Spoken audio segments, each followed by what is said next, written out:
పోయిన వారం వాక్యం ఏంటి? పోయిన వారం వాక్యం ఏం చెప్పలేదా? చెప్పండి.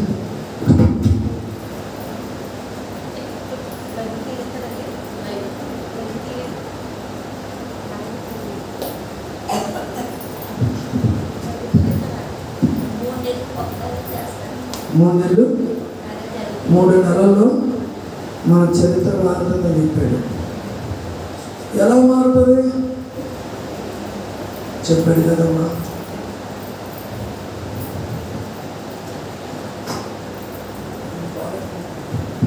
దేవుని స్తోత్రం.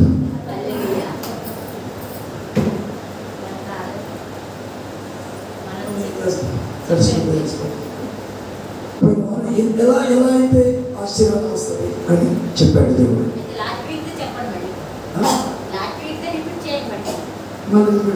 మన రాలేదు కాబట్టి నేను వాళ్ళకి డబ్బులు డ్రెస్సులు దేవుని స్తోత్రం. మనసు ఆ మనసాన్ని దావీదు ఎలా పట్టుకెళ్ళాడు? పట్టుకెళ్దాం అనుకున్నప్పుడు, దావీదు తీసుకెళ్దాం అనుకున్నప్పుడు ప్రాబ్లమ్స్ ఎన్ని ఎదురైనాయో అక్కడి నుంచి ఒబ్బేదేమో ఇంటికి ఆ మనసాన్ని తీసుకెళ్ళినప్పుడు 3 నెలల్లోనే దీవించి పెట్టాడని మనం చాలా విషయాలు నేర్చుకున్నాం. అలాగే మనకు కూడా ప్రాబ్లమ్స్ అన్ని క్లియరెన్స్ అవుతాయని దేవుడు అనేక విధాలుగా మనతో మాట్లాడి మనల్ని బలపరిచాడు. బలపరచటమే కాదు, ఆయన మనల్ని చక్కగా నిలబెట్టాడు. అన్ని విషయాలు కూడా దేవుడు మనల్ని బ్లెస్ అయ్యాలని చూస్తున్నాడు. దేవుడు ఇప్పుడు అన్యాయస్తుడు కాదు.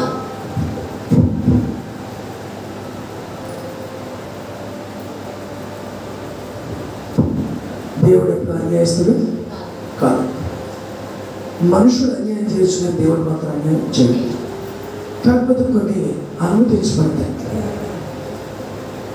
లోతైన మార్గంలో నడవడానికి, లోతైన విధానాల్లో తీసుకెళ్ళడానికి దేవుడు కొన్ని మన మీదకి అనుమతిస్తాడు. ఈ అనుమతించినప్పుడు మనం జాగ్రత్త వహించాలి. ఇవన్నీ మీదకు వస్తున్నాయి, తట్టుకోలేకపోతున్నాం. ఈ పరిస్థితులన్నిటి జయించడానికి ఆయన ఒక్కడే కారణం తప్ప మరొకడు ఏం కాదు. అందుకే ఆ మనస్సాన్ని ఇంట్లో పెట్టుకోండి, ప్రార్థన అనే బలిపీఠ కట్టుకోండి. మనమే ఆయన మనస్సుమని ఆయన రూమ్లోకి వెళ్ళిపోయి మీరు ఏకాంతంగా కలుసుకోండి. దేవుడు 3 నెలల్లోనే కార్యం చేస్తాడు. లేదా 3 నెలలకి 1 నిమిషంలో కూడా చేయగలడు. లేట్ అవుతుందంటే దానికి ఏదో కారణం ఉంటుంది.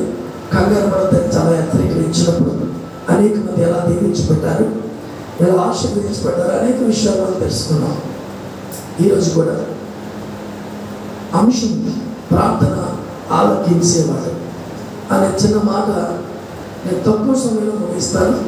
మనం ముందుకు వెళ్ళిపోతాం. తమ్ముడు ప్రార్థన చేస్తాను. వాకింగ్ కొరకు ప్రార్థన.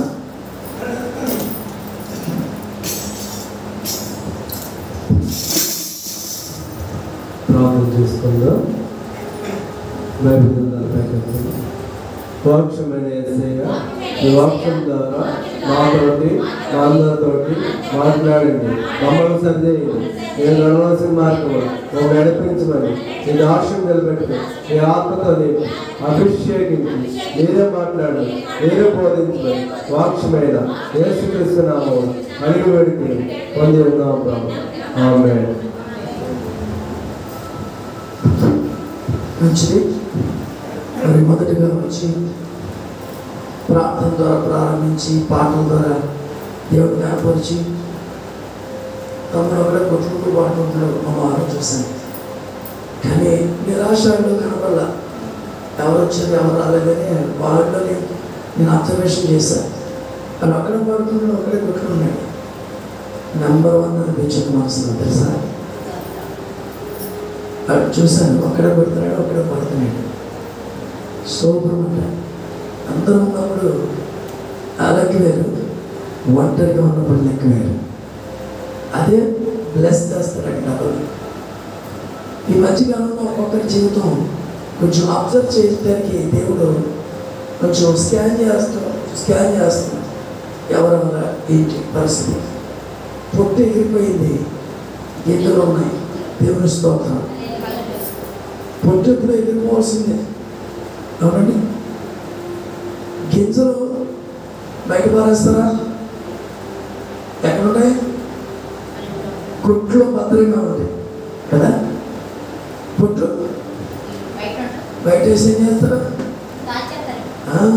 అగ్గిపొల వేసి పక్కన పెడతారు. దాని చరిత్ర అక్కడితో ముగిసిపోతుంది. కానీ సంఘంలో కూడా పుట్టు ఎగిరిపోతూ ఉంటుంది, గింజలు మాత్రమే మిగులుతాయి. అలా గింజలు మిగిలి దేవుని స్తోత్రం. ఈ గింజలు శ్రేష్టమని మాట. ఆ గింజలు ఎవరు? దేవుని స్తోత్రం. ఆ గింజలు ఎవరు? మరి గింజలు శ్రేష్టమైన వారు అంటున్నాను, కానీ మళ్ళా ఇలా ఎత్తేస్తున్నాం కదని చెప్పి ఇంటికి కూర్చోకండి, వాళ్ళ లెక్కలో తిరిగిపోతారు. దేవుని స్తోత్రం. సరే, యెషయా గ్రంథము 65వ అధ్యాయము 24వ వచనం చదవండి ఒక్క మాట. తీయమా. యెషయా గ్రంథము 65వ అధ్యాయము 24వ వచనం. ఒక్క నిమిషం మళ్ళా ఆన్ చేస్తున్నారు.